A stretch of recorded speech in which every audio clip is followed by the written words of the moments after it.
Pakistan super league PSL 8 के इफ्तिताही match से कबल दो अहम गैर मुल्की प्लेयर्स ने मुल्तान सुल्तान्स के स्क्वाड को ज्वाइन कर लिया।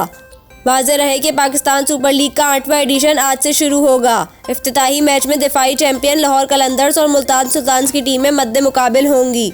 मैच से पहले मुल्तान स्टेडियम में रंगारंग इफ्तिताही तकरीब भी मुनाकिद होगी। ताहम इफ्तिताही मैच से कबल वेस्ट इंडीज़ के अकील हुसैन और जनूबी अफ्रीका के डेविड मिलर पाकिस्तान पहुंच गए। दोनों खिलाड़ियों ने मुल्तान सुल्तान्स के स्क्वाड को ज्वाइन कर लिया। कैरोन पोलार्ड आज सुबह मुल्तान सुल्तान को ज्वाइन करेंगे। दूसरी जानिब जिम्बाब्वे के सिकंदर रजा भी मुल्तान पहुंच गए और उन्होंने अपनी टीम लाहौर कलंदर्स को ज्वाइन कर लिया।